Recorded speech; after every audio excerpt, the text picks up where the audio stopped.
Hi, everyone. So, as you may know already, we will be hosting an online watch party soon. We'll be watching Tall Tales on Tuesday, August 3rd.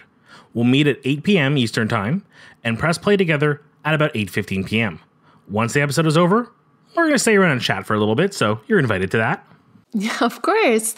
And so this event is free and it won't be recorded. You can register using the link in the episode description, or you can find that link on Twitter, Instagram, or TikTok. And Drew, just making sure this will be your first time watching Tall Tales, right? I know of the episode only in the sense that I need to see it, and apparently it's very special. So I'm excited. I'm grabbing drinks. I'm grabbing snacks. I encourage everyone to do the same. And let's get comfortable. And let's get on the road. Or a sofa. And we hope to see you there. See you there. Welcome to Carrying Wayward, a supernatural podcast for fans who aren't ready to let go and newcomers to the series who are ready to jump in. I'm Drew Schulman. And I'm Marie Vigourou. In this episode, we're diving into Supernatural Season 2, Episode 11, Playthings. Let's get this show on the road.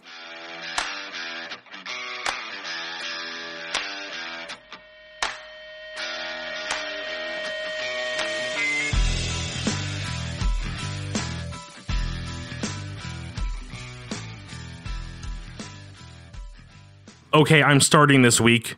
Yes, what did you think? So we have this lovely little relationship, I feel like the two of us. It's very nice. It's that if I should be warned about something in an episode, if there's something special I should be aware of, you're pretty good at giving me a hint, at least letting me know something's coming.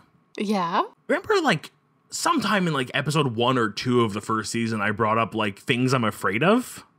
Yes, mannequins. What is this house full of? And take a second to think. What is a doll but a small, creepier baby mannequin? Oh my god, Drew, I'm so sorry. I completely forgot about this. This is like someone saying, oh, you're afraid of spiders? It's fine. This is a tarantula. It's totally different. I mean, okay. For our listeners and for Merrick's, I do not want to make you feel bad. I am not that much more afraid of dolls than I am mannequins. My mother has a small collection, but still a few creepy dolls, and I've learned to tolerate them through, I guess, just unfortunate exposure therapy of visiting my parents' house. I still record myself watching every episode in case we ever need that audio for something, like a project or for a fun thing, and you can hear me on this one, every time the dolls are on screen, I'm talking to myself, just in case one of them does, suddenly blink or turn, or I'm okay, that one's gonna move. Okay, that one's staring. I don't like that one. It's fun audio. I will have to do something with it, but yeah, no, not a fan of dolls. Okay, all right, noted properly this time. Are we ready for the recap? Yes. Okay, 3, 2, 1, go. We start with our cold open of a hotel that's being sold, and of course, a hotel needs creepy twins.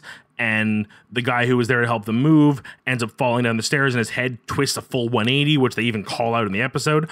Just like her doll in the house that looked like him. Woo, creepy dolls. Creepy dolls. We then get cut back to the brothers. Sam is super chill with this whole Ava vanishing. He's yeah, I blame myself and I want to solve it, but I'm not going to stop, fighting evil and being a good guy. And Dean even comments that's weirdly mature and okay of you, and I'm scared of this. And that's a whole topic of conversation. They hear about the hotel through the Roadhouse. They go, they start investigating. They think it might be voodoo or hoodoo based on some markings they see. We eventually find out that the other twin is a ghost. Oh no. And it's actually his grandmother's sister who passed away in the pool. So she tries to drown the other little girl so she could stay there forever, along with some other murders along the way and even a suicide, which is another topic. Ultimately, the grandmother lets herself go and becomes a ghost child to stay with her sister in the hotel that's going to be demolished any minute now. But everyone gets a happy ending besides that, I guess, kind of maybe the end. I mean, there's not much more to elaborate, and I had 6 seconds left, so. Okay. I feel like whenever I listen to your recaps and you take editorial liberties in it, it just makes me realize how ridiculous some of these episodes are. Long game wise, anything to take note of? Yes, one small thing and one bigger thing. So the small thing is that when they get to the inn, Dean says that they might even run into Fred and Daphne, referring to Scooby-Doo. I don't want to say anything without spoiling anything for you, but Scooby-Doo is important to Dean. This small detail has been spoiled, and I'm very excited to get more into it when we do. But I do have something to bring up in story time regarding this. Oh my god, I'm so happy that you know. Scooby Natural. The curse of being on social media is clips occasionally come up, and that one clip came up in a very brief TikTok, and I was like, this is like fan art, right? I have to Google this real quick, and then was like, no, this is a thing. So the other thing, and that's a bigger thing, but we're not going to dive right into that, but we will talk about it more eventually. So when Sam is like very dramatically drunk, he tells Dean, "You're the only one who can do it," referring to the fact that Dean is the only one who can kill Sam. So I certainly have some thoughts about that, and I think that will come up later as well, in my opinion. I'm interested because, again, this is more of the I've absorbed things just from being on the internet. If this plays into their destinies more, or is this really just a Sam being a little dramatic moment? Well, I mean, I think that there's a little bit of A, a little bit of B, but there's definitely Sam being very dramatic in that moment, like just being drunk, like a drunk mess, which is fine. It happens to the best of us. But like, I think that there's also, stop laughing. I think that there's also something very real there where, you know, that belief that Dean is the only one who can do the hard things or do the things that nobody else can do.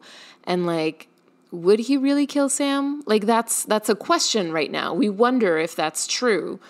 Eventually, it becomes very clear, the answer. Yeah, I mean, so again, let's enjoy the fact that I don't know everything, because, I mean, I barely know anything. But in this case, I know very little. And if I had to make the call right now of, do you think Dean could be the one to kill Sam, even if it was like need to? I don't think he could. Shall we move on to story time?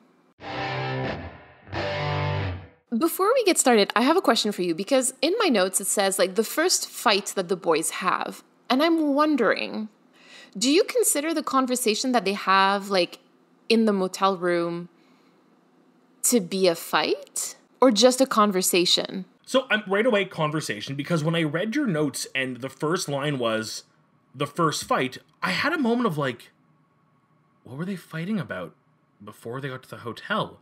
I like very like had to sit back and go, and then I kept reading it. I'm like, oh, the conversation about Ava. That to me was, bar overly dramatic moments in the past, the first time they've really had a conversation about their feelings. Well, I mean, you and I were always in conversation with each other, and we're in conversation like with the show, with the original text that we're trying to interpret. But here I'm like in conversation with myself, because I find it very revealing that I thought that this was a fight. So what about it made it feel like a fight to you? Well, without psychoanalyzing me here, I think that like while the tone didn't go up or anything, there was definitely a lot of tension between the boys in the sense of like push and pull of what one wants and expects of the other versus what the other one, we find out later, is trying to make himself believe or trying to make the other believe as well. And I guess that's why I put it down as a fight. Even though they're not fighting, they're talking about their feelings, but as you find out later, Sam, I don't know if he's truly being truthful, or maybe he's trying to convince himself in that moment. I think this kind of falls into an interesting category, which is that way that guys spoke to each other, or guys were raised to believe they had to speak to each other. Because you can't just outright go, here's how I feel. Oh, you're not supposed to tell people how you feel and how you like to be, you know, I have emotions, surprise. And in this moment, it's not emotional. It feels very clinical in the way, especially the way Sam answers and Dean makes the joke of like, oh, you're coping with this really well, like too well, it's scaring me. And that is the fact that they are being very blunt and being very honest without showing too much emotion, because they're able to be truthful and not have to be emotional. And I think, again, this sort of stems from that toxic masculinity, like, upbringing a lot of boys suffered through in these years. Is Sam truly being truthful, you think? Or is he trying to convince himself? Like, what's going on with Sam, knowing what we know afterwards? No, and I think that's also the second layer to this, why it might seem like there's some deception going on, is that Sam isn't being honest. He is portraying this portrait of what basically Dean wants to hear. It's really interesting what you're saying, because you're saying that basically Sam is trying to people please Dean. Yeah, pretty much. You just, again, put it into much simpler terms, yes. Which is a trait of Dean. Oh. Okay, let's put a pin in this for a second, because I think we can use that a bit later. Okay. Can we talk about the Scooby-Doo reference for a moment? Sure. Let's play a little game. I like doing this with you once in a while. How many members of the Scooby Gang are there? You don't have to name them all, but you can give me an idea how many there are. 5? Like, off the top of my head, I want to go with 5. Fred, Daphne, Velma, Scooby, and Shaggy. That's 5, you're right. So, it would seem weird if you were to suddenly be reminded of Scooby-Doo and then abruptly name 2 characters, and then have to almost like follow up that response by stating, oh, because I severely have a crush on one of those 2 characters I mentioned out loud. Oh. Fred and Daphne. Interesting. Yeah, Oh, like, you could have said, Dean. like, you, like, as a child, I very much had a crush on Velma. Still kind of do. Like, the glasses, just, I mean, know. don't we all, though? I know. I mean, my God, like, just, smart girl, library, like, please. If you really, really were, like, a boyish boy who liked girls, like I was when I was a kid, I would have said, like, in anticipation of meeting these characters, I would have probably gone with Velma and Daphne. Or, as a kid who really just liked a lot of good food and turns out kind of likes his weed here and there, I would have said Scooby and Shaggy. It feels weird to name 2 characters and then specify one is because you have a thing for them, almost covering up the fact those are the 2 you named. Are you trying to say that maybe Dean had a crush on Fred, too? I think so. Oh. I kind of like that. I think that Dean is such a, like, disaster bisexual in, like, in so many episodes, and this is, like, totally... This is very Dean type of thing where, like, he freaks out and then he deflects. Like, freak out, deflect. And this is basically what happens, right? He's like, oh, we might run into Fred and Daphne. Because, like, I had such a crush on her. If we then can, I mean, like, that's really all I had for the segment. It's pretty short, but I just wanted to make sure it was very clearly discussed. If we continue into the story, the next major segment is basically people accusing Dean of potentially being gay, and then Dean doing everything in his power to deflect it and stop it and shift the blame. Oh, Dean. Okay. Let's dive into those moments a bit more, because there's a few of them in the episode, and I really want to, like, look at them, take our time as we comb through them. The moment that you're referring to, like that super awkward moment where the hotel manager, Susan, mistakes Sam and Dean for a couple who are antiquing. There's 2 parts to what I want to talk about, because first there's Sam's reaction and then there's Dean's reaction to it. Because Sam is pretty horrified to think that anyone would think that he's, like, in a couple with his brother. To a certain degree, I can relate to that, because one time when I was shopping for camping gear with my dad, because my dad and I, like, would go on hiking trips, like group hiking trips together, because my mom and sister were not interested. One time when I was 15 years old, this clerk in a store mistook us for a couple. I looked a lot older than I was. And I was like, oh my God, ew, that's my dad. And it was honestly, like, the most horrifying moment of my life. Like, I can really relate to Sam in that moment, because he looks just so, he doesn't look uncomfortable. He just looks horrified in that moment. Yeah, so, and I know where you're going with this, but just to, like, cap this one, Sam's reaction is very much a visceral response to the idea of being in a partnership with a sibling. Yes, exactly. That is his gut reaction to this. But for Dean, like, he's just very preoccupied with Susan thinking that, like, he quote unquote looks the type. And like, he even asks Sam afterwards, like, why do people assume that they're gay? And Sam, sassy Sam in this episode, replies like, well, you are kind of butch. They probably assume you're overcompensating. And like, Sam doesn't address why people think they are gay. He addresses why people think Dean is gay. And Dean's response, honestly, Drew, like, is a slew of micro expressions, which I will thank Jensen Ackles for every day. Like, there's this forced smile, there's a faked nonchalance, and there's just like so much hidden sadness. And like, I don't know if you can relate to that like moment, but I feel like I've made that face before when I wasn't out. Yeah, no, I know what you mean. Like, I could distinctly remember times in my life where I had said something to my friends back when we were young, and like using a homophobic slur was like the norm, unfortunately. And I did or said something, and they responded with one of those slurs, and my response wasn't like, oh, you're just using like an inappropriate word to insult me. It was like, that feels weirdly targeted, and I'm not okay with that. And I'm sure, like, in my attempt to like shrug it off and prove that I am one of the guys, I'm straight, la-di-da-di-da. I was about to say, let's get a beer, and I'm pretty sure I was like 7 when this happened last time I can think about it, but still. Oh, true. The mentality was not just a matter of, You picked a term that you deem insulting to describe me. You picked one that seems very poignant. Do you know something? And this is before I was even remotely close to figuring that out by myself. No, of course. Realizations. Oh, I'm sorry. That's fine. I'm laughing at it now more than anything else, I think.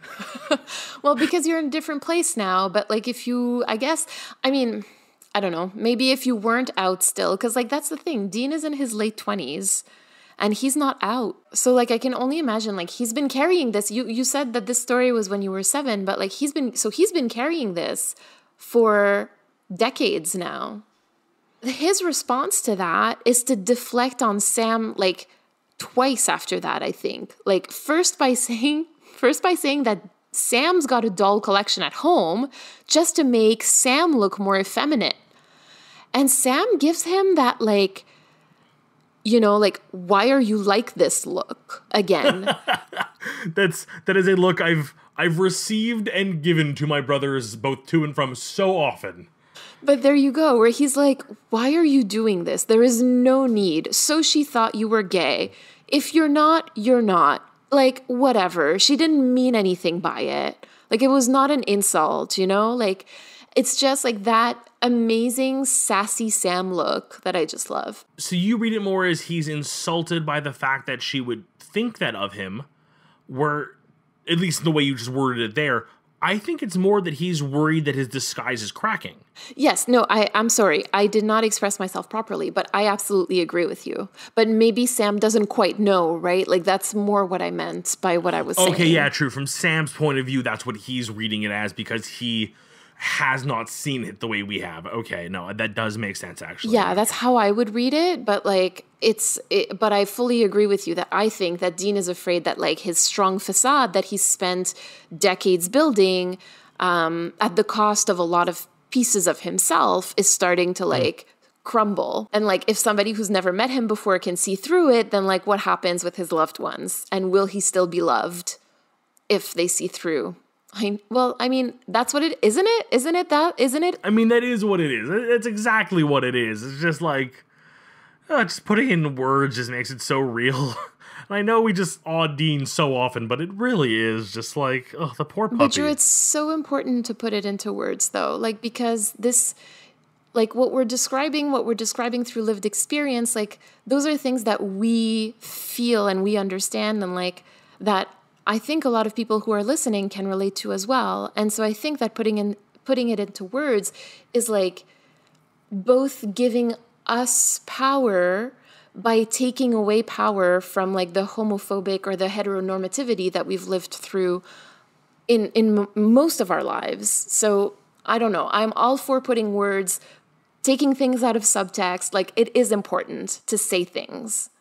I'm glad you said it, because you're 1,000% right, and I think we need to make that very clear as a mission statement for this show, is like, get out of the subtext, make it the text. I'm just stating the fact that in doing so sometimes, it just reinforces how hard it is to be Dean, and that poor baby.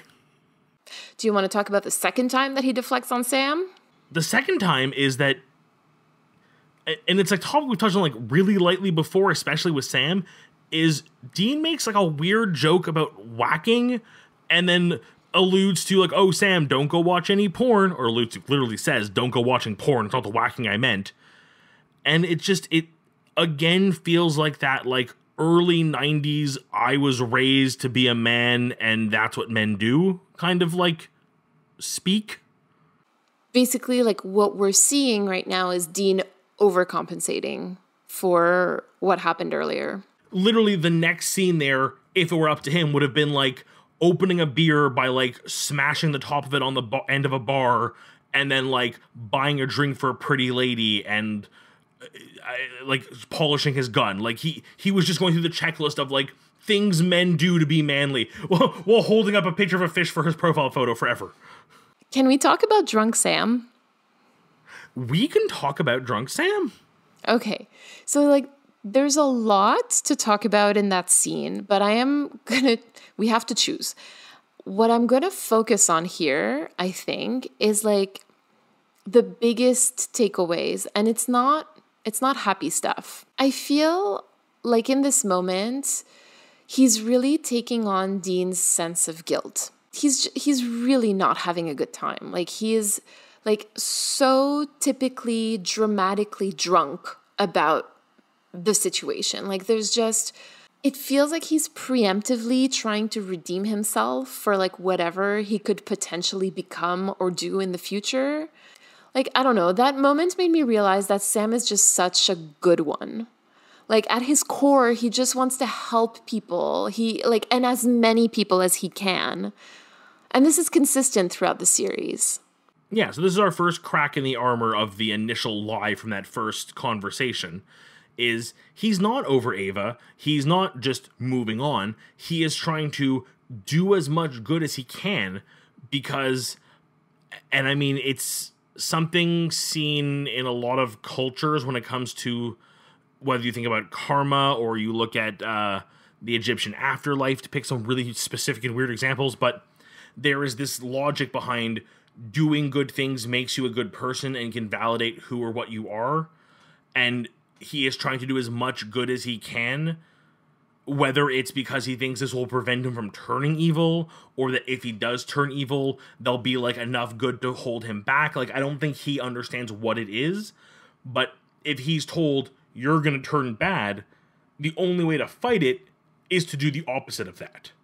I understand what he's trying to do, and it's just, earlier we talked about how he was taking on like Dean's people-pleasing tendencies, and here he's like taking on his like guilt tendencies. And there's just a part of me that's like, oh my God, is Sam starting to show like signs of deep trauma that he wasn't showing before? So you said it earlier too, that it's almost like he's taking on Dean's guilt, and it feels like it's less he's taking it from Dean, but he's finally receiving the guilt from John almost.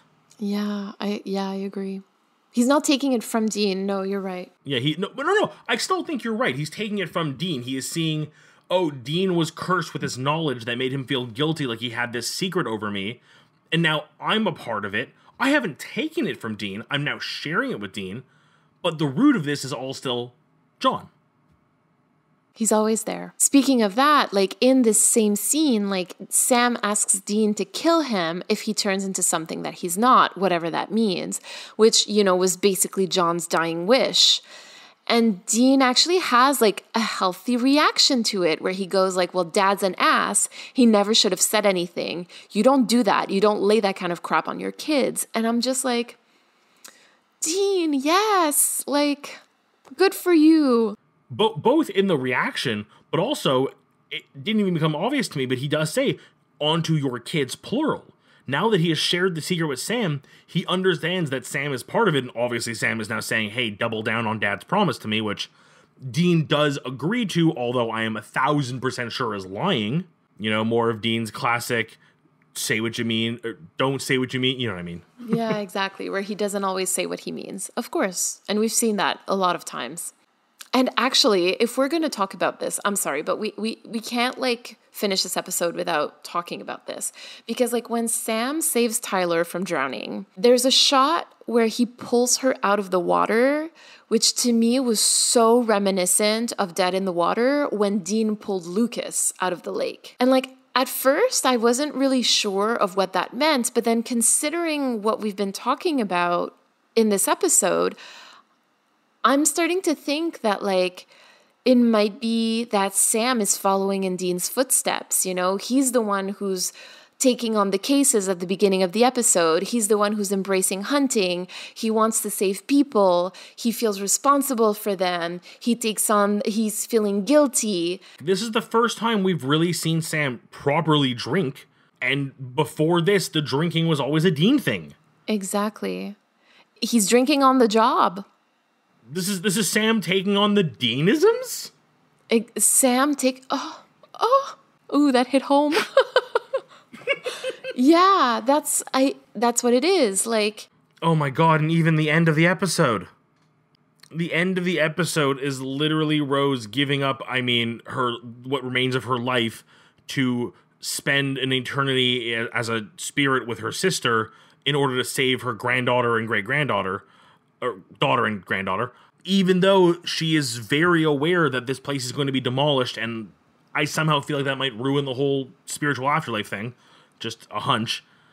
And we've got Sam and Dean who are doing the exact same thing.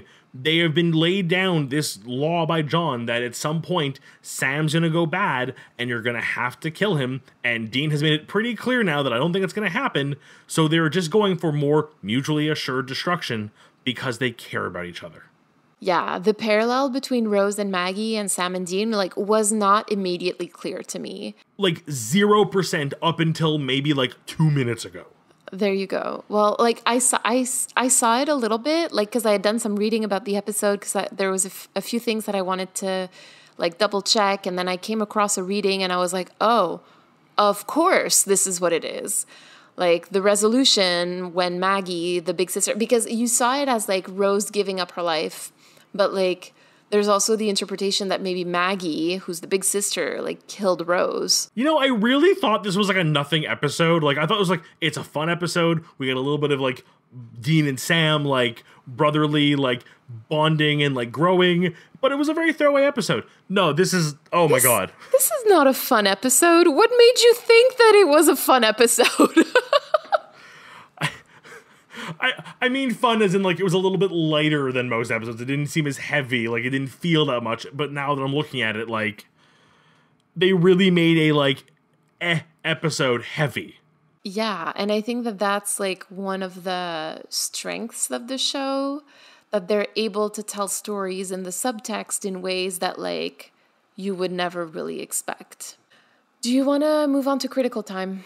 Yeah, I feel like we have to. So, who did we have this week writing and directing? All right, so this week we had Matt Witten, who had previously written No Exit for us. And this is actually his final episode for Supernatural. So he wrote 2 episodes and then that was it. The director was Charles Beeson. So this was actually his first episode of many that he directed from like now until season 15. So Charles Beeson was a regular on Supernatural. And they clearly have a good chemistry because this episode did work really well. And I've got to say, I also liked how we had a really, like, I mean, you put it in the notes, but, like, it's a very shining episode. So, okay, so this is actually the reading that I went to look for because I could see it. I've never seen The Shining. Yeah, there you go. So I have never seen The Shining. Maybe that's a live watch that we could do sometime with our listeners.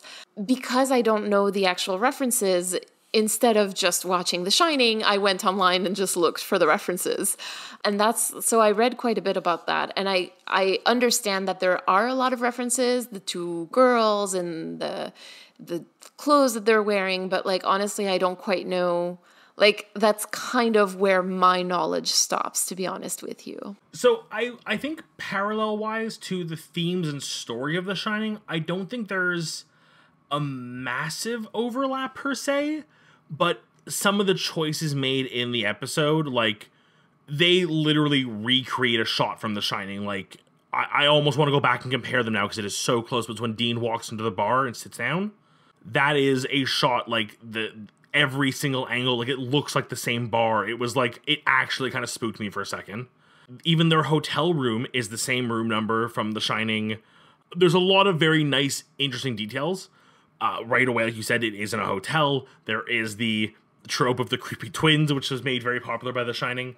But we also get two other subtler references to Stephen King in general. So the first one that kind of, like, it stood out to me and I couldn't really think of, like, this is a weird connection, maybe I'm stretching it. But then when the next one came, I was like, okay, no, now I'm thinking the first one was on purpose. The first one is, there is a wedding dress with blood on it hanging in their room. I am so happy that you're explaining this to me because I was looking at that wedding dress like, there is no way that they put this there, noted it in the dialogue for no reason. So thank you for elucidating that for me. Yeah, so my Stephen King knowledge isn't huge, but right away, the idea of a white dress with blood on it just, to me, like, is inseparable from Carrie. Oh my god, wow, that was a moment. Of just, like, that classic white dress covered in pig's blood. Like, I know this isn't drenched in pig's blood, but it's still a wedding dress it's a white dress with blood on it. It made me think of it right away, and I was kind of like, okay, maybe I'm reading too much into it. But then we get a killer car, and literally a red killer car. I mean, this is Stephen King 101. Okay, so again, like, because I really don't like horror, I don't know what these references are. So, like, it's so interesting to hear you talk about this and to, like, connect the dots for me. Christine, the car, and Carrie, the story of actually an amazing story. Like, I won't spoil it because I really think you, of all people, would really have a good time with it. I think it speaks a lot to, like, female characters in, like, older stories. Like, it's really well done. But I feel like when you're going with such heavy-handed visuals and references to one piece of Stephen King lore, in this case being the hotel and everything from The Shining, these other more subtle ones were, like, definitely on purpose, and I just think they are well done. Like, we love a good reference. I love a good reference. I always want to pause and look up, and I'm now, like, I'm convinced there's more that I missed. Like, as much as I do enjoy Stephen King, I have mostly absorbed some of the older films and TV. I have not read many of his books. Like, I guarantee you there's a Pet Sematary reference in there somewhere we missed.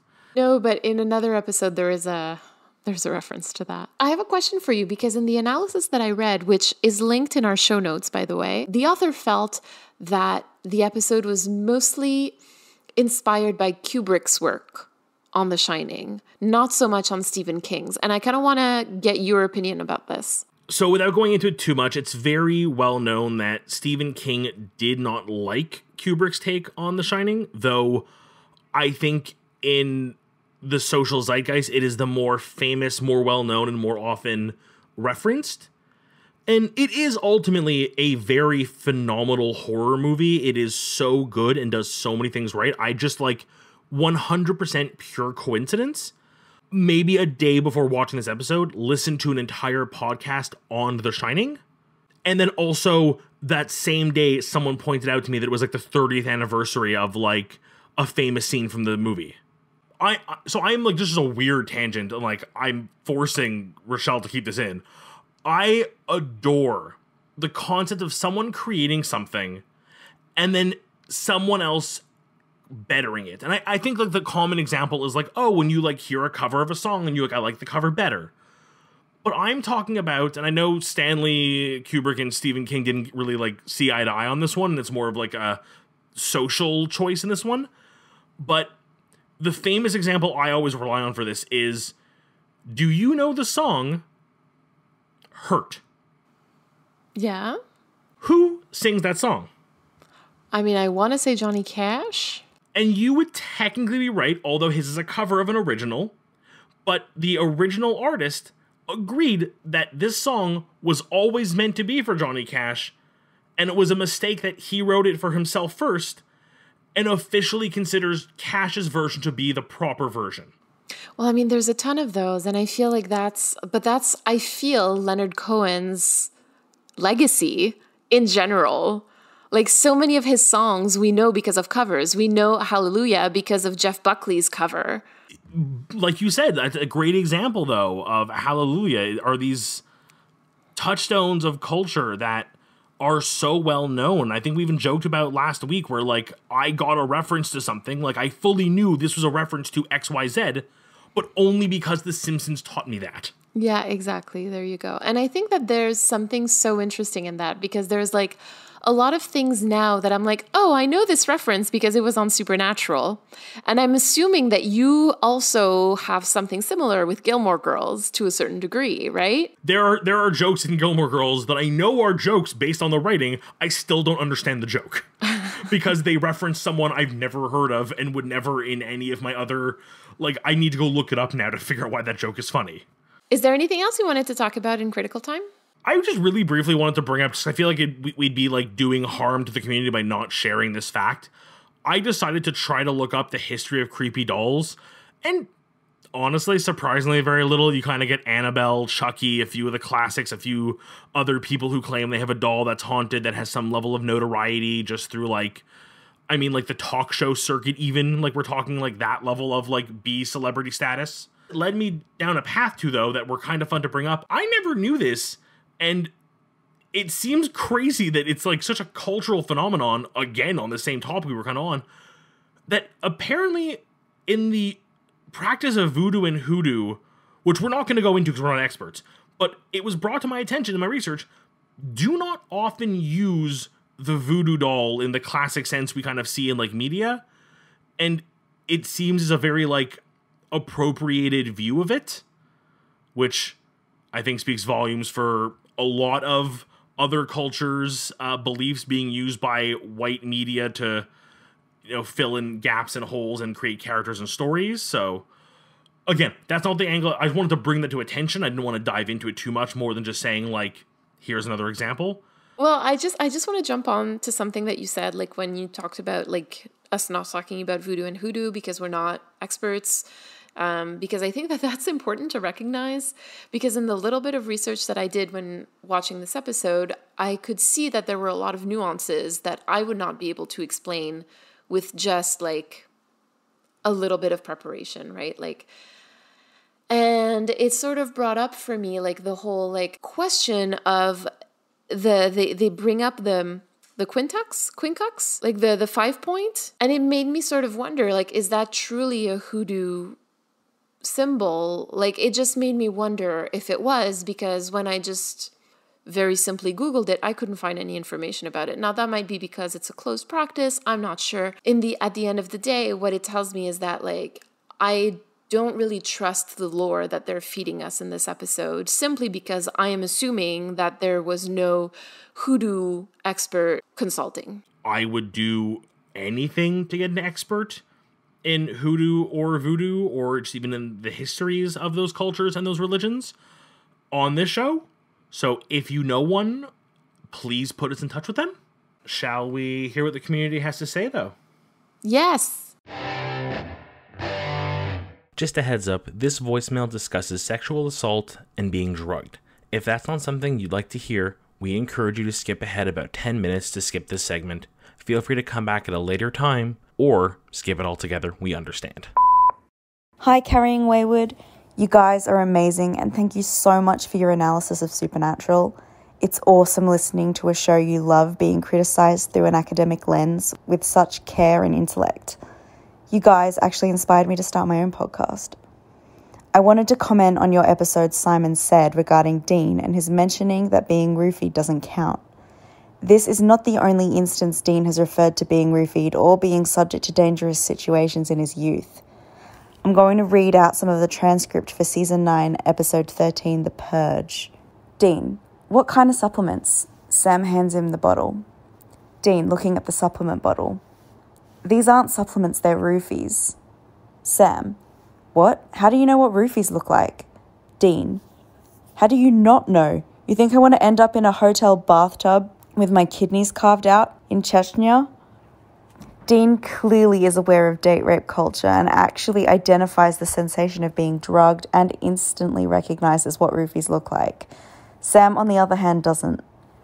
In another allusion to Dean's victimization from sexual assault, especially given the context of Jensen's comments brought up last episode, and Dean's code around sex workers. He never pays for sex, which he actively explains in Season 10, Episode 7. And in Season 9, Dean tells a story from his childhood to Cass and Sam, where he sneaks out in New York.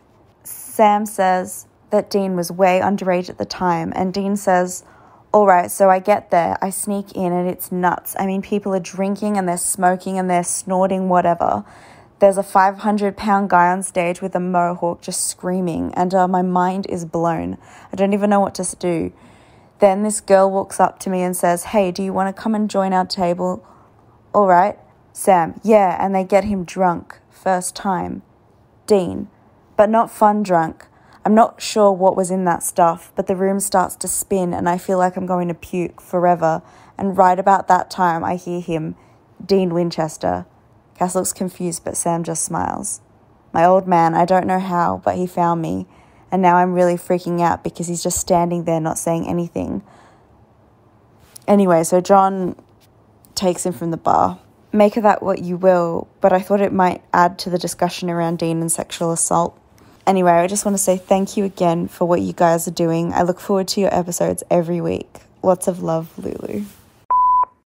First, Lulu, thank you so much for your message on the highs and lows of the high side of the, like, what an adorable message, and thank you for reaching out to us. And it, again, will never stop warming my heart hearing people happy that we're doing what we're doing. And then the very heavy side of just reiterating what I have already started to believe with more evidence from down the road that just solidifies my very, very unfortunate headcanon that now seems to be much more canon than I thought it was. Reading of Dean's history with sexual assaults and date rape culture and drugs, and just, it hurts my heart, but it fits the narrative so well that Dean has gone through this. I mean, even just that story you shared from a later episode where he sneaks out and ends up in this, like, crazy bar in New York. And I mean, that is escapism. That is someone trying to get away from the life they currently have to find what they think might be better. You know, you don't walk into a bar and see that scene and go, I'm going to stay, unless you're actively trying to figure yourself out and figure out why what you're doing isn't working. Yeah, Lulu, first of all, like, wow, I'm so happy that you started your own podcast. That's really amazing. We know how hard it is and how much work goes into it. So hats off to you, honestly. Congrats. So thank you for letting us know about it. And honestly, yeah, it's really interesting because we're always kind of treading that line of, do we show evidence or do we present evidence from future episodes, or do we really stay in the moment where we are? And in this moment, you're really helping us a lot because you're presenting evidence from future episodes. So you're like removing that dilemma for us. And in that way, I'm so thankful because when we started talking about roofies in that episode in Simon Said, the first thing that came to my mind was that scene from The Purge, because I remembered Dean saying that and being like, what? How does he know what roofies are? And he gives that, like, and again, it's treated as a very, like, throwaway, like, humorous moment, but it's really not when you start putting things together. I mean, like, I having been raised as a woman, one thing that I was always told was never leave your drink unattended. And Dean was probably not taught that because he's a boy and because was supposed, quote unquote, to be a manly boy, a boyish boy or whatever. So I know that people have different ideas of how that happened because there's some comments on our TikTok that say that maybe it was John who taught him about it. Maybe he had to learn to defend himself, etc. But it's just, either way, it really shows that he is aware and he knows from experience because he understands the danger and he understands the culture. So thank you so much for pointing that out for us. Yeah, I'm sorry. Even to just go back on your comment you just made about the comments on our TikTok channel of people being like, what if John just taught him? I'm sorry, did Lulu not just directly read a quote from the show where Dean admits to have been being drugged? There was something in that drink in that bar? Not even like well, if you read it a certain way or the interpretation or the illusion. No, like there is dialogue in the show that you have just presented to me that proves this point. It's not so much that, it's just that, like, I think some people are saying, like, John taught him what roofies were like so that it wouldn't happen again, type of thing. Like, I think one of our listeners had used the quote, like, no son of mine will be drugged like a girl. Oh yeah, that has John written all over it. Full of contempt and homophobia and misogyny and... Yay. I hate to leave on a bitter note, but like genuinely thank you for the comments. Yeah, thank you for so the much. voicemail. Thank you for the listeners. Whether you don't have something to share and you're just happy to consume the show and just support us however you do, to those who send us voicemails and respond to our tweets and follow us on social, like, it warms my heart, and this is why we do the show. And on that note, shall we head on down to the crossroads? Yes, let's. I think it's probably your turn to start this week. If I'm being honest, I sort of forgot to write one down. So this will be on the fly. I wish that they just hadn't mentioned hoodoo at all. Very blunt and very to the point, and you are 100% right. There is a clear reason why they did it. The two-angled version of the misdirect, like, oh, clearly hoodoo voodoo is the reason everything's happening, and then the eventual, oh, well, Rose, who was raised by this, black housekeeper, clearly this is the reason why she knows hoodoo voodoo and is using it to, like, kill people. And then in the end, we find out it's actually being used for good, and this just puts this housekeeper who's never given a name, I don't think, into the role of the magical black person trope. I think that what you're saying, like, proves my point. That it wasn't necessary and it was just done, like, for shock value. I just found it very odd. Like, I'm not sure that a nanny would be photographed with a child that was in her care at the time, especially not a black nanny. As I said earlier, I'm not even sure that the lore that's presented to us about hoodoo here is accurate. There was no expert on the team to advise. I feel like, the whole hoodoo subversion could have just been like witchcraft. You want to villainize women? Sure, villainize white women. You really don't need to villainize black women anymore. Yeah, it really feels like they were making the black woman the victim or the villain, and then, oops, no, she's actually the good person. Like, it's white person trying to make, look, I'm not racist, I made the black lady a hero. You're basically showing, again, Sam and Dean in a white savior lens. So, again, just not necessary. It could have just been witchcraft, period. What about you? Funny enough, basically the same thing. They had something in this episode that was completely unnecessary and was only there for shock value and to subvert us, and that's dolls? That's so true, actually. It was really just there to screw people's head. Exactly. Like, at no point, like, at least the voodoo, as much as it was done wrong, at least narratively, like, as much as we discussed could have just been witchcraft, at least it played a part in the story. But the dolls are literally just set dressing that are used for that, like, oh, isn't Sam so gay because he likes dolls joke that Dean makes, and then just to be creepy around the set. Like, even the ones that end up, like, I guess the subversion is like, oh, it's a voodoo doll because look, he got knocked down the stairs and head turned around, just like the guy. It's the ghost of the grandmother just having, like, a weird bit of fun, I guess, which is really creepy. But, like, the dolls add nothing. It was a weird episode. Weird episode, but I mean, we learned a lot about Sam and Dean. But there you go. Like, I find that in terms of, like, the brothers, it was a really great episode. Like, we dove into some things that were really interesting that I'm really happy we talked about. But I feel like the monster of the week part really sucked. I feel like I like the idea of the ghost of a little girl who is lonely, and the ultimate victory is not like vanquishing it, but like letting her find her peace, which in this case, unfortunately, does appear to be taking her own sister's life and getting to like be together like they never got to be finally. Like it's a very sad, but kind of works in a way, but it like needed like thousands of layers of like other stuff dropped on top of it to fill the episode, which I think ultimately is the suffering point. I have problems with any storyline that presents death as the only way to be happy.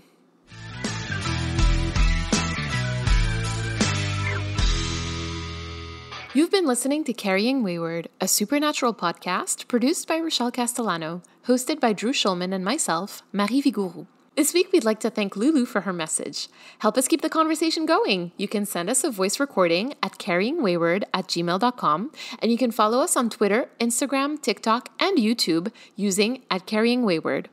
Make sure to leave us a rating and a review on Apple Podcasts. We'd love to grow our community. And until next week, carry on, our wayward friends. Mwah, mwah. The wine is hitting me. And you made me sad. And I'm about to be drunk, Sam.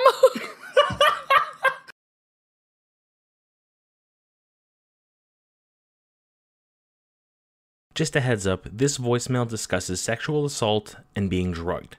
If that's not something you'd like to hear, we encourage you to skip ahead about 10 minutes to skip this segment. Feel free to come back at a later time, or skip it altogether, we understand.